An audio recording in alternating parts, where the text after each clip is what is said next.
Hello, my name is Reina Longoria, and today I'm going to be talking to you about psychology. Basically, what I'm going to be talking about is the benefits of psychology, history of psychology, and mental disorders that are affecting our worlds in different ways. So, to start off, psychology has always been a part of our world. It's just that it was never more known till like the 1700s and the 1800s, only due to a psychologist and a philosopher who decided to create the idea of dualism. So dualism is basically the theory that the brain and the mind are two different things.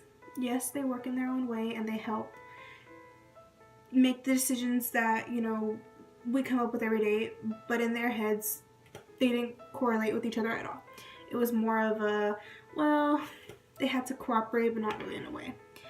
And basically, psychology just went on from there.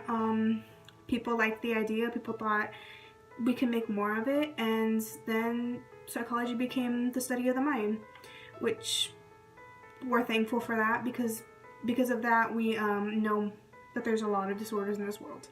A lot. Which there's depression, schizophrenia,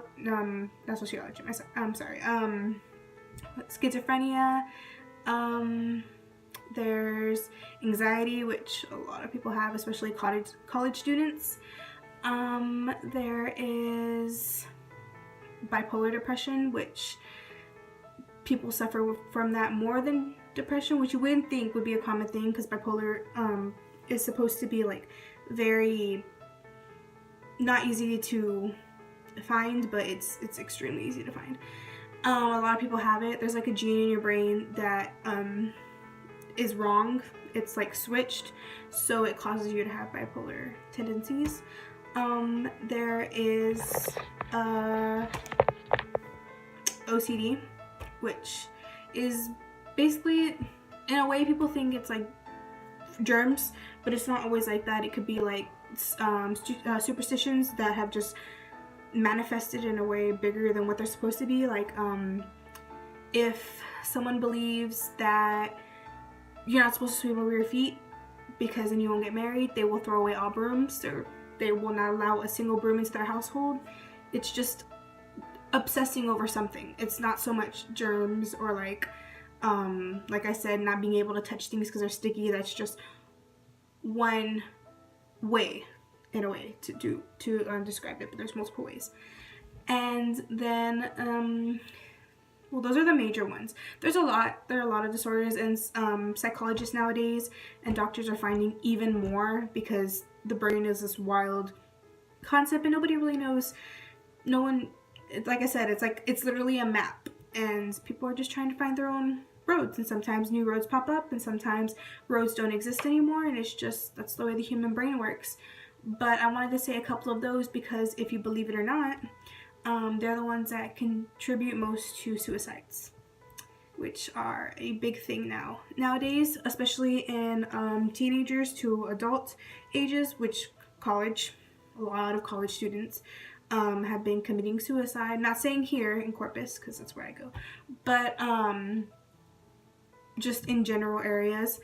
And a lot of people aren't aware of like the signs and symptoms, so nobody knows about these disorders, and then suicides happen.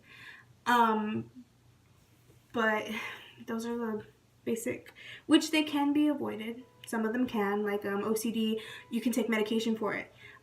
Depression, there's medication. There's mood altering pills. There's counseling for anxiety. There's, go take a walk, listen to music, take antidepressants because anxiety causes depression as well.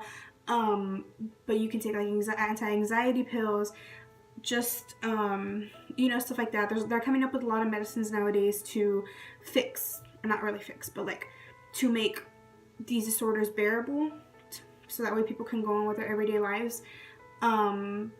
And that's the most of it. That's really it. Some of the benefits are because we're learning so much about psychology, and it's becoming more known because of the disorders. People nowadays know what to look for. They know what to say and what not to say. They know how to handle certain situations when before they would not be able to understand them because they assumed disorders weren't a real thing. But I just wanted to inform everybody about psychology, talk about it, explain what it is, study of the mind, explain the benefits and the disorders, because there's a lot of disorders, and I feel like that's the most important thing, to talk about these disorders and to say some of the symptoms and what some of them are, clear some theories about disorders just like OCD, along with depression. Sometimes a lot of people assume that depression, people just lay down, or like they just don't feel like doing anything. You could be the happiest person in the world and still have depression. So just watch out for the signs, and thank you for listening.